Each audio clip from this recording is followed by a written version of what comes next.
The United States versus Sean Combs, week 4, day 14. Okay, it is very spicy in court today during Brian Steele's cross-examination. I'm going to go back to this, but at one point after a break, the government actually got up, and again, Mia is still on the stand. The government got up and said that Brian Steele's style of cross-examination is going to deter other victims from coming forward and testifying in future cases because he is being so aggressive, because his line of questioning is humiliating, and because he's essentially accusing her of lying. But I'll get into a little bit more of that later. But the judge did say that he hasn't heard Brian Steele yell. He hasn't heard him be too aggressive, but what he has heard is Brian Steele asking improper questions, and then when he's supposed to rephrase the questions, he doesn't seem to do so properly right away. So the judge said, is he doing this on purpose so the jury hears what he's trying to say? And again, I'll get into an example of that in just a little bit, but let's just go back to the beginning, where they went through Mia's resume, and on her resume, he pointed out that, and this was the resume that she used to get the job with Diddy, Sean Combs, and he pointed out that she said, she's used to 24/7, that type of work environment, a fast-paced work environment. He pointed out things that she said in terms of having thick skin on her resume, and she actually said, I thought I did. And again, that was round-the-clock personal and professional needs. He also pointed out that on her resume, she said she collected personal items like driver's license, passports, etc. of, her client, aka Mike Myers, and others. And he actually pointed out the time that, and I'm not sure if I brought this up, she just said there was a time that Diddy yelled at her when they were in St. Bart's, and he had rented a boat. She counted money wrong or something, and she kind of ran away because he was threatening her or screaming at her. And she said that she couldn't leave St. Bart's because her passport was being held by someone on Diddy's team. So Steele just said, well, look, isn't that the way it goes? Your passports are always held, or something like that. We got through a lot of text messages again, and it was important that Steele pointed out that a lot of these text messages were sent 2018, 2019, and 2020, which is years after Mia stopped working at Bad Boy or Revolt.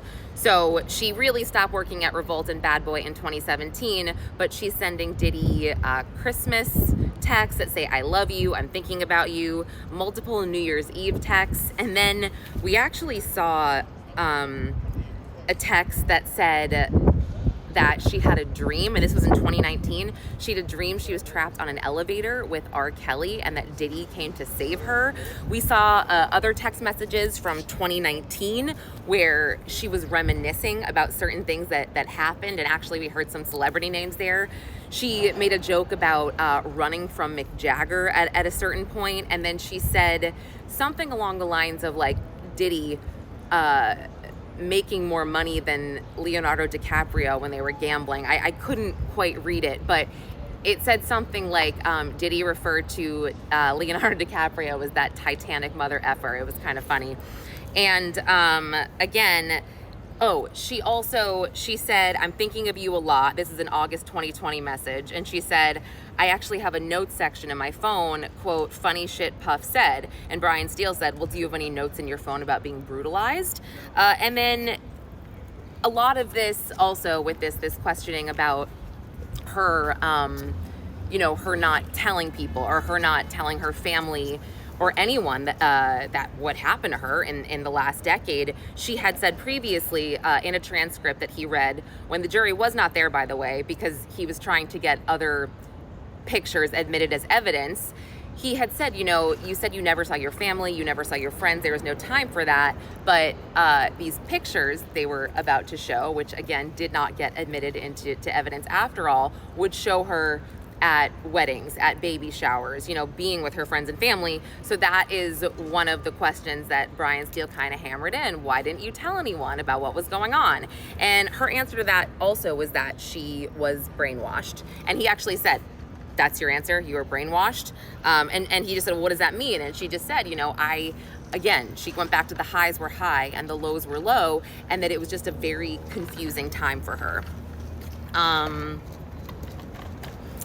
More texts of her in 2019 saying, sending you all the love in the world. And she said that a lot of these texts she sent was, this one in particular was about 5 months after Kim Porter's passing. So she felt really sorry for him.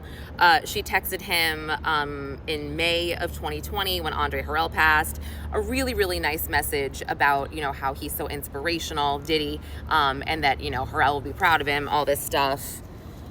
And then another text message that Diddy sent her in August of 2020, he said something like, I hope you're well. I only remember the good times. I want you to know that. And then Mia says back, like something along the lines of, I will only remember the good times too. And now Steele brings up the fact that this is 2020 and it's been years since the Me Too movement came out.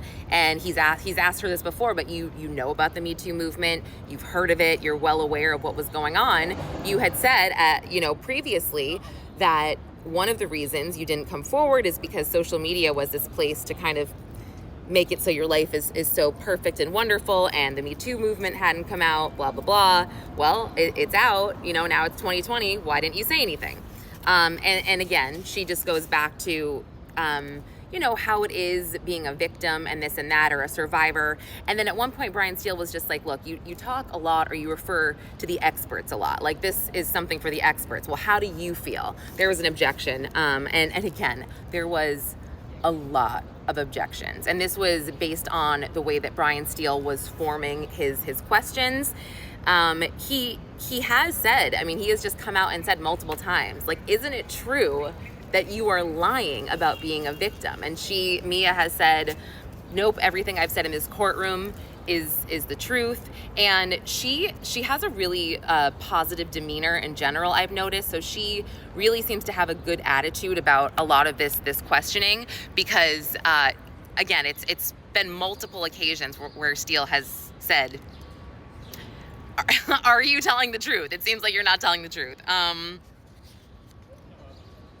Let me see. So then he brings up the fact that she met with the government 27 times, and that her first 2 meetings with the government, she did not tell them about the alleged sexual assault. And she said, I didn't tell them until I had counsel. Well, you could tell Brian Steele really wanted to get the name of her counsel in, Sean Crowley, and say, yeah, you got Sean Crowley. There was this big settlement right before you hired them, and then objection. He really wanted to get that in, but it turns out that Mia did bring a lawyer to her March of 2024 meeting, but she didn't tell the government about the alleged sexual assault until June of 2024. Let me see. And then, they went into her relationship with Cassie, why she didn't share any of this with Cassie. And, do you remember ever warning Cassie about Diddy? You saw your, quote, sister, you're so close with her. You saw her I think it was last week, he said, you saw him pile drive her into a bed, and you still kind of stuck up for him and never told her to leave him or whatever. And she just said, it was my duty. I worked for him. I had to kind of make him look a certain way to her, because again, that's what I was paid to do. So after lunch, I think that they are going to probably try to move things along. They told Mia right before the break that she had to look at some transcripts from the government to sort of familiarize herself with that when we come back. But yeah, I think also people were asking about the jury last week, and there was reports of a juror laughing. I know the woman that I think people are referring to, I didn't see her laugh at all. She sort of had the same look on her face, like a half kind of smirk, the same look she had when Dawn Richard was being cross-examined by Nicole Westmoreland. She kind of just seems like she is sort of pro-defense, I guess, this woman. But today, the jury seems to be just listening intently, I would say. And Diddy seems a little frustrated, I have to say. The way that there's so many objections with Brian Steele, and the way that he can't form some of these questions in a proper way. They've just said, move on, move on. And you can tell Diddy is a little bit just tired of it, but yeah, that's what's happening so far.